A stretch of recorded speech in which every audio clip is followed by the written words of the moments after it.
Thank you for joining us on this edition of News Today. Without delay, let's explore the headlines that are shaping the current news landscape.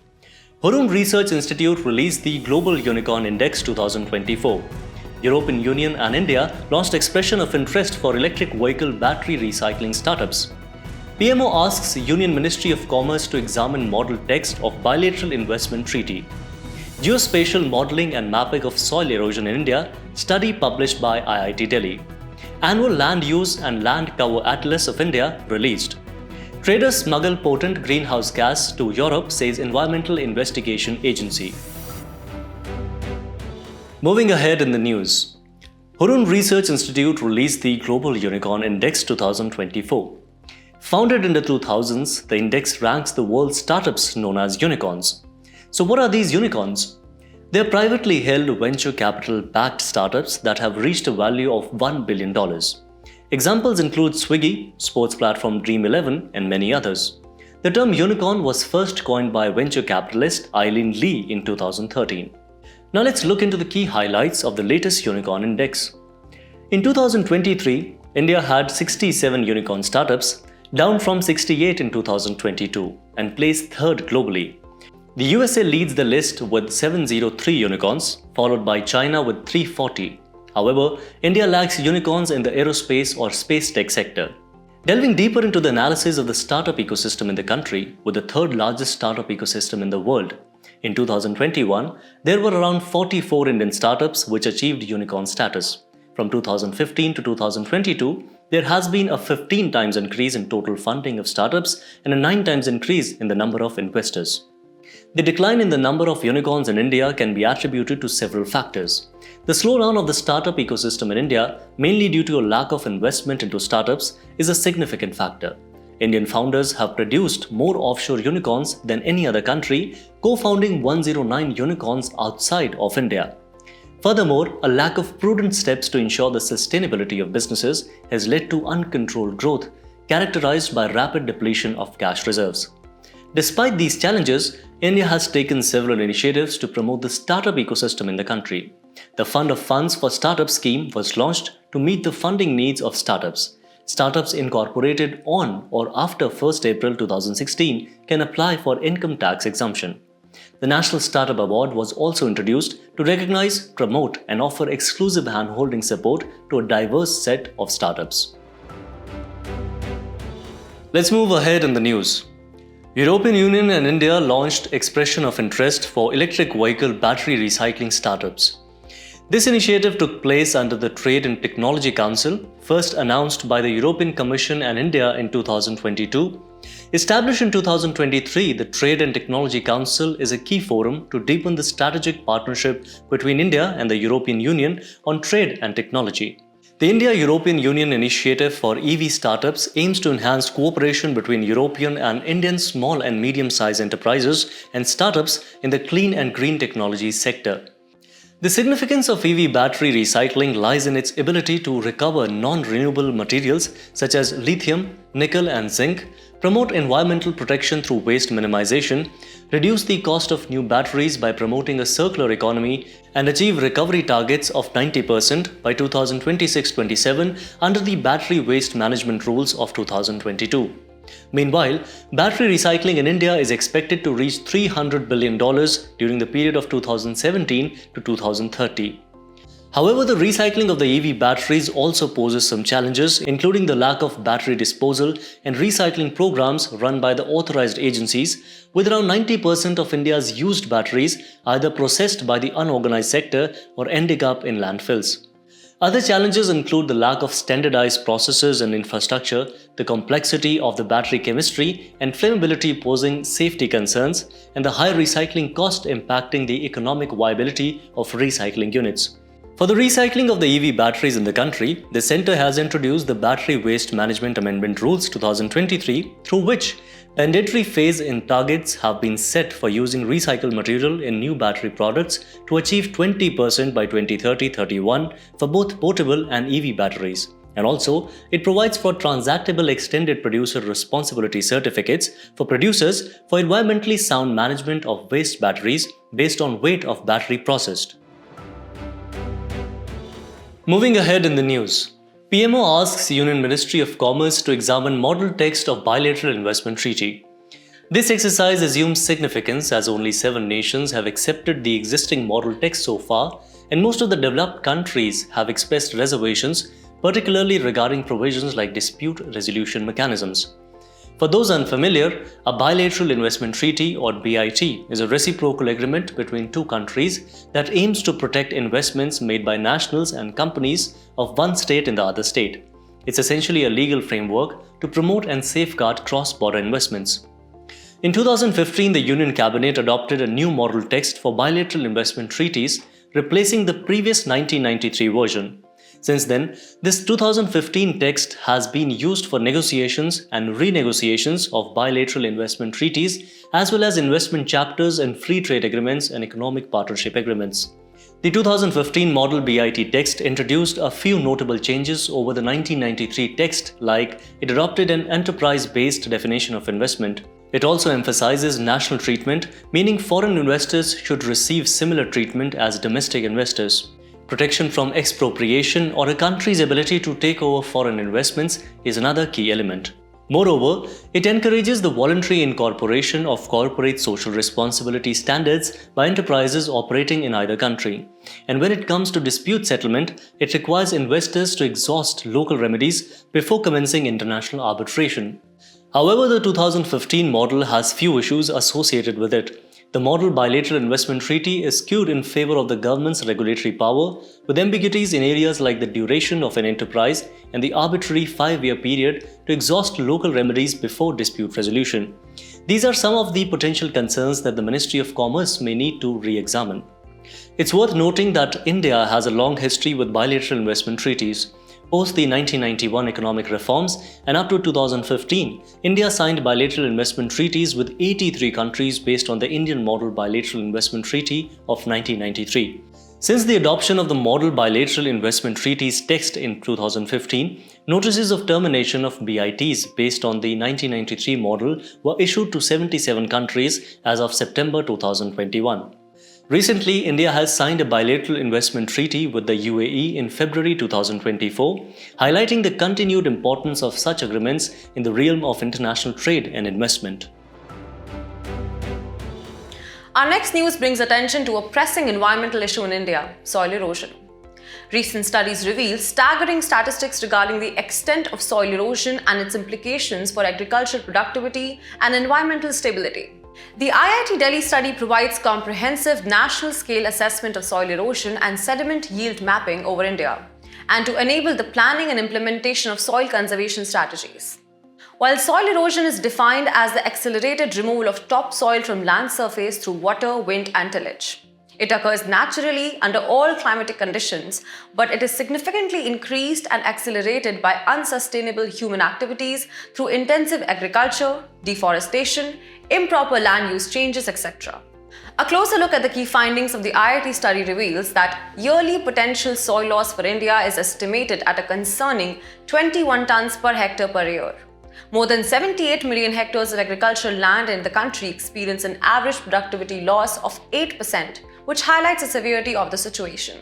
Vulnerability hotspots of soil erosion include Brahmaputra Basin that has the maximum potential of soil erosion, followed by the Mahanadi and the Ganga basins.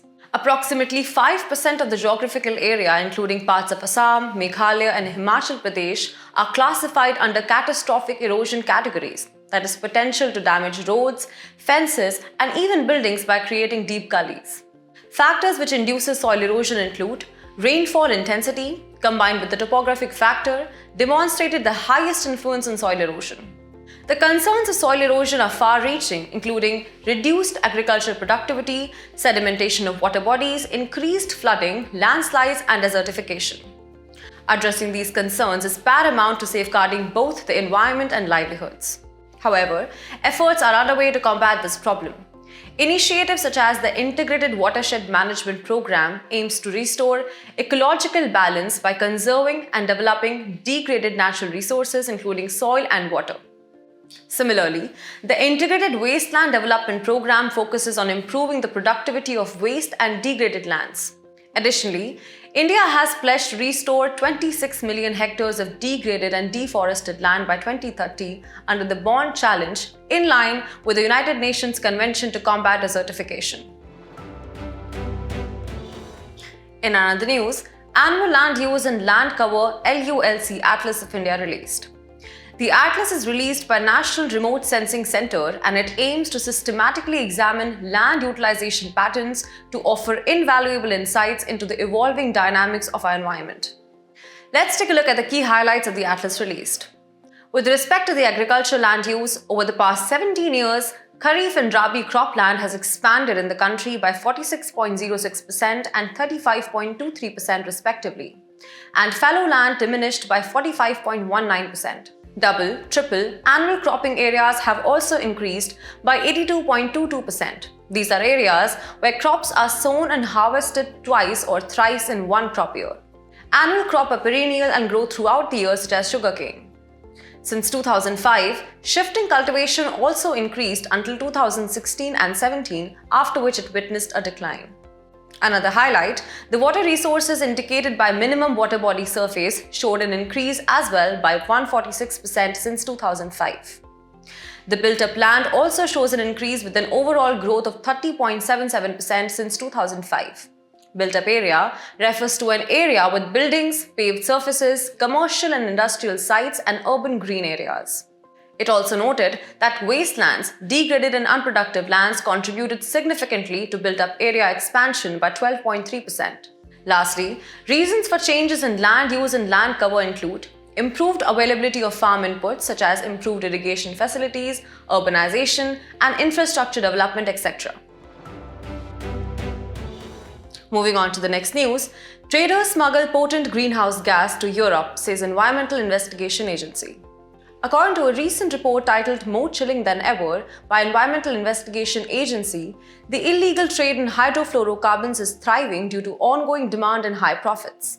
Starting off, hydrofluorocarbons are a group of compounds containing carbon, fluorine, and hydrogen, unlike hydrochlorofluorocarbons which also contain chlorine.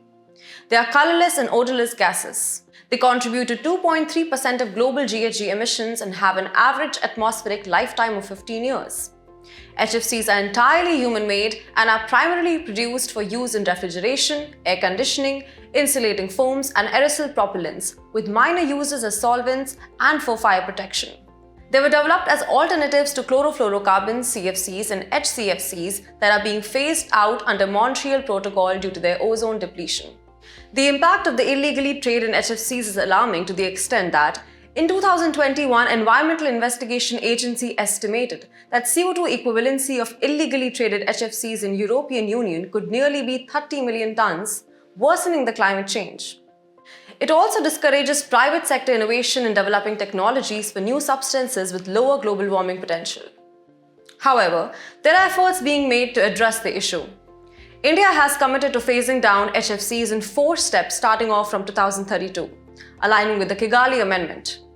This demonstrates a proactive approach towards combating climate change and promoting environmental sustainability. And some global measures to reduce HFCs include: Kigali Amendment to Montreal Protocol aims to phase down production and consumption of HFCs. F-gas or fluorinated gas regulation by European Union in 2014 to phase down HFC. Global Cooling Pledge committed to support robust action through Montreal Protocol Multilateral Fund for early action to reduce HFC consumption. As the world grapples with the consequences of climate change, it's imperative for governments and industries to work together to curb the illegal trade of harmful substances like HFCs. In today's Personality News, we will discuss Mangal Pandey. The legendary sepoy Mangal Pandey was remembered on his death anniversary. Mangal Pandey was a resident of Balia, Uttar Pradesh. He joined the 34th Bengal Native Infantry of the British East India Company. Let's discuss his key contributions. He refused to use the greased cartridges influenced by example of his compatriots in Behrampur. He broke into open mutiny on March 29, 1857 at Barakpur near Calcutta, which also ignited fire of revolt of 1857, after which he was court-martialed and hanged at Barakpur on April 8, 1857. Throughout his journey, he bolstered values of courage, determination, patriotism, leadership, and more. As we conclude today's main news, let's have a look at some quick updates. While refusing to condone the delay, the Supreme Court laid down principles to provide harmonious construction to Section 3 and 5 of the Limitation Act 1963. Notion of condonation of delay encompasses discretionary power of a court to extend prescribed time limit for filing an appeal or application. The Supreme Court, while hearing an appeal on election petition, held that election candidates have right to privacy as regards to matters which are of no concern to voters or are irrelevant to candidature of public life. Statutory provisions regarding declarations by election candidates include Section 33 of the Representation of Peoples Act 1951 and Section 36 of RPA 1951. FICCI celebrates its 97th Foundation Day. It is a non-government, not-for-profit organization established in 1927. FICCI is the largest and oldest apex business organization in India. It serves its members from Indian private and public corporate sectors and multinational companies. Israel deployed the Sea Dome defense system for the first time. Sea Dome is a naval version of the Iron Dome air defense system used to shield against advanced ballistic, aerial and surface-to-surface threats. Tata Advanced Systems Limited and Satellogic announced successful deployment of TSAT-1A into space. Tata Satellite 1A is India's first indigenously developed and built satellite capable of sub-meter resolution optical imaging. It is equipped with both multispectral and hyperspectral imaging capabilities. Gujarat Council on Science and Technology designated as nodal center for ISRO's Space Science and Technology Awareness Training Program. This program offers an introductory level online training to postgraduate and final year undergraduate students of physical sciences and technology. A study finds that the health sector cannot ignore telemedicine's environmental benefits. Telemedicine involves using information and communication technologies to deliver healthcare services, crucial when distance is a limiting factor. Guerrilla fighters from Myanmar's Karen ethnic minority claim to be close to seizing control of a major trading town bordering Thailand. Karen people are indigenous to the Thailand-Burma border region in Southeast Asia, primarily in Karen state of Myanmar. They trace their origins to the Gobi Desert, Mongolia or Tibet.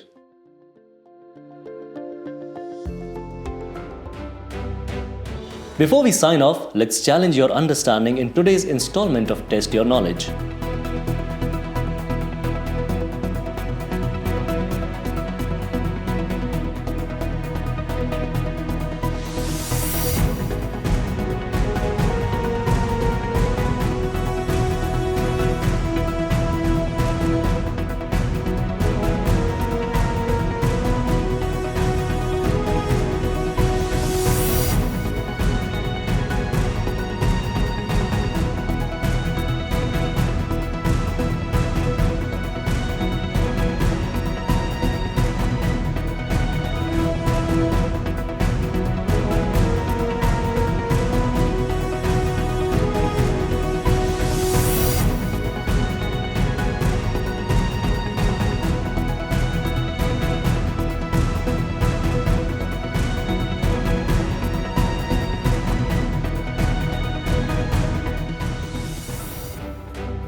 We appreciate your company. We hope you found this edition of News Today engaging. For the solutions to today's quiz and to access the PDF version of News Today, remember to visit the provided links in the description.